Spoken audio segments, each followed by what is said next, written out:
Well, good morning, everybody, and welcome to Island Heritage. This is going to be the second part of our story of Newport for you this morning. So we'll get started and just have a little recap from last session.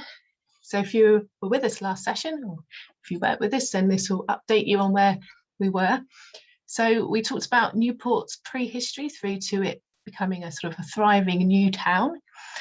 We talked about prehistoric finds up on Mount Joy, showing that there's been settlement thousands of years in the area. We talked about its favourable geographic location in that kind of gap in the chalk downlands across the central spine of the island. We talked about the Romans obviously recognising this really favourable geographic location, and there being the villa, obviously, that we know about in Newport itself, and the potential for other remains, other archaeology to be found, sort of dating from the Iron Age through to the Roman occupation as well in the town, so showing that it could be a really thriving centre for perhaps the Romans, perhaps being able to navigate the Medina and the Loop brick through past their villa complex, and then the other side out through, perhaps potentially through as far as the Wacken Valley into perhaps an early medieval central place there, and a market, and quite perhaps an important site for not least the island, but perhaps in terms of southern England as well. So we found out that Newport is quite a, an important place, and the Normans then giving it its charter and it becoming the new port, if you will. So we're kind of moving onwards now, and in sort of 13th century development, the very well esteemed Isabella de Fortibus, who lived at Carisbrooke Castle, she confirmed the town charter herself in 1263, and at that time there were 175 tenements in the area, so it's a really prosperous place to be, and it's really developing itself into a nice kind of sort of town with all the kind of important places that you would expect from that town as well, with marketplaces and industry as well. And archaeology tells us this because it shows it was a prosperous time with perhaps an artisan pottery production site identified in the town through some archaeology at the southern end of South Street. And if you have been following these different sessions, you'll know that we talked about Mary Pittith and her almshouses being located in that area. And this is the area that this potential pottery production site was actually also located in. So it's quite a nice link there. So we've got quite a lot of pottery being made in the area, and then obviously being loaded onto perhaps ships in a harbour and taken off to be traded, potentially in sort of places like Southampton on the coast there. So it's really important for that. And we've actually got these couple of pots here that have been found in those archaeological investigations. So we can see here, again, other investigations have shown it being a prosperous site. We've got a fish market potentially. And if I get my pointer for you, we think, so we've got the Minster here, and some archaeology has perhaps found a midden, so full of kind of a rubbish dump, if you will, full of fish bones, found close to this site here, which would indicate that it was possibly the site of this fish market. So that shows us that it's a really prosperous time. We've got lots of industry going on, lots of trading, and it's developed really well into this central place of settlement for the island. However, this is not to be a long-lived prosperity. So we have got a bit of destruction, and if you kind of know a little bit about the island history, and obviously its proximity to being sort of centred in the Solent and the gateway to the Channel, you'll understand that in 1377 we had the latest in quite a number of raids really along the south coast by the French, And in 1377, we've got quite a bad episode, really, where all three of the island Norman towns are suffered. So Newport, Newtown, and Yarmouth have actually all kind of suffered under these raids. And we've got a documentary evidence that tells us that Newport was laid waste with entire burning, wasting, and destroying of the town of Newport. So no tenants were there resident. And that's quite a bold statement to make. There were no tenants there resident, and we've actually got some archaeological evidence again that kind of supports this being quite a significant and damaging raid.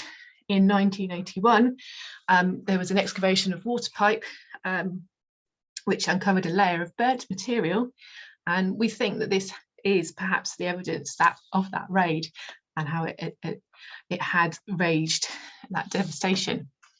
We've also got slate layers in the burnt layers found during these pipe excavations, and they actually resemble those that were dug up at Carisbrooke Castle, which are actually recorded again in documentary evidence of them being imported. And another island site which is also destroyed, we've got Nunwell House, and again we found similar sorts of finds as well. So that destruction in that time is sort of documented and found in the archaeology as well. And when in 1849 we've got building work being carried out in Castlehold. So Castlehold is sort of the western end really of the high street. That's sort of in between the kind of castle and Newport itself. And labourers found buried in the garden there 5,000 silver pennies dated to this time. And we think that they are perhaps kind of evidence that it was perhaps a strong room or stronghold for money. And it was actually this particular house at that time under designation of Core Abbey. So it's potentially evidence to show that this raid was occurring, and the people that lived there were hastily burying the money that they had, that they were holding for people there. And interesting, the picture that I'm showing you there is a picture of the first piped system that we will, excuse me, I'm just going to admit somebody into the room.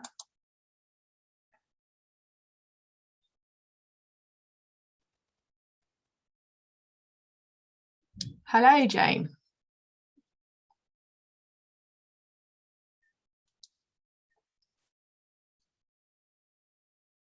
Let's see if I can get. Oh, she's popped back out again. So the first piped water system, which we will hear about in a later episode, but it's this that was being found and excavated when we looked for or found this evidence. So we will go on and actually talk a little bit more about that next time, but it's just an important picture to put there. Okay, let's move on. So again, kind of corroborating the fact that this was really damaging for Newport, we've got in 1378 tax records that don't actually contain an entry for Newport. This is quite dire, really. And even by 1379, there's only 56 taxpayers recorded. So people are starting to come back, but obviously not if you remember back to the charter that Isabella de Fortibus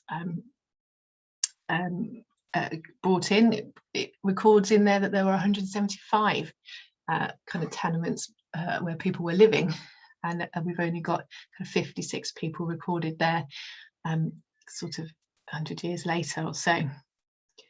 We've also got some place name evidence. Again, if you are local, you'll know the legend of Node Hill, which is said to have taken its name from Noddy's Hill, and Noddy's being a local word for dead bodies.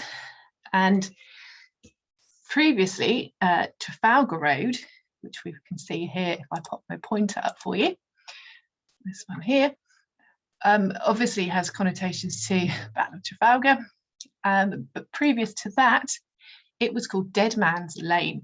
And if you think off here to the left, if the map was enlarged, would be Carisbrooke Castle.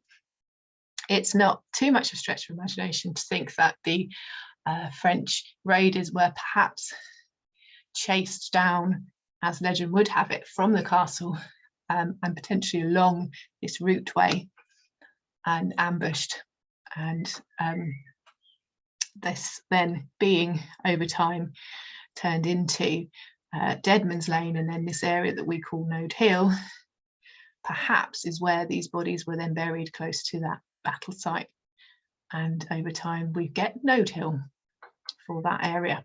So it's quite possible that we have a bit of, place name evidence there kind of coming down the ages as well to corroborate this, the severity of that particular raid.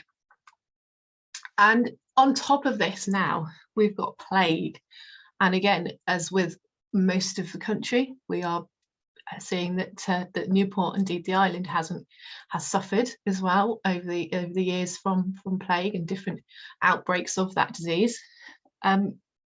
Because the town was still under the parish of Carisbrooke, and the chapel that was at St Thomas's considered to be a chapel and not the parish church. Therefore, all the dead, had to be taken out of the town and buried in the parish churchyard up at Carisbrooke. And again, if you know that sort of thoroughfare, that main road through to Carisbrooke, imagine sort of trying to pull your cart up that hill into the churchyard there. It's quite a struggle, and it's quite a distance as well if you're in Newport itself. So it being increasingly difficult to do that, and as I say there, it's around a 2-mile journey, including that sort of steep descent. It was thought, as well as the kind of the severity of the plague outbreaks and the increasing numbers of dead that were having to be buried, a new churchyard was needed. And it was chosen to be a site south of the town, which was actually called Cosham.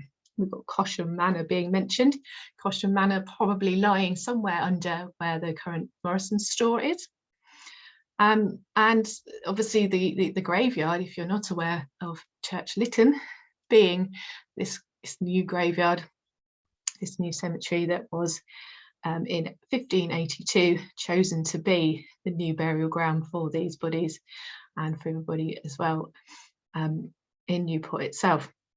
And previous to that, we do have a documentary, again, evidence of it being used for archery butts. So it's quite interesting in itself. Church Lytton has quite a lot of history going on in that just one small space. And the picture you see there is that charter that kind of gives birth to this new cemetery coming about. So with plague, these plague pits that were needed, or areas that we needed to bury the increasing amounts of dead, they are being buried over in Church Lytton. And in 2008, we had some significant subsidence in the area. You remember that back. And surveys were undertaken of the site and did show anomalies which could have been interpreted as plague pits in that area. And if you're there, if you do visit the site, you see there are some depressions and some kind of humped bits as well that could be where these sites are. And again, the original Elizabethan entrance to the churchyard is still extant, still there, that lovely archway, along with several original gravestones as well. So if you do walk in that area and you see up against the library wall there, some gravestones, they are sort of contemporary with those early, that early use of the space. And also kind of coming back into Newport itself, so you can kind of walk directly from Church Lytton across to the square, so the southeastern corner of St Thomas's Square. We've got God's Providence House, and we've got borough records stating that at Mr Tuttiot's house ceased the plague, and this is why it has its lovely name of God's Providence. So it was God's providence that the plague stopped and didn't go any further in the town than here. So we've kind of come again, haven't we, to looking at Newport growing it's had some destruction, it's been ravaged by disease. What's next then? What are we going to see next for our town? And if you're able to join us next time, you'll find out how the town is able to rebuild itself into the 18th century and actually gain that prosperity back, kind of go full circle. So thank you very much for joining me again today, and hopefully you'll come along next time and find out what's next on that story. So thank you very much.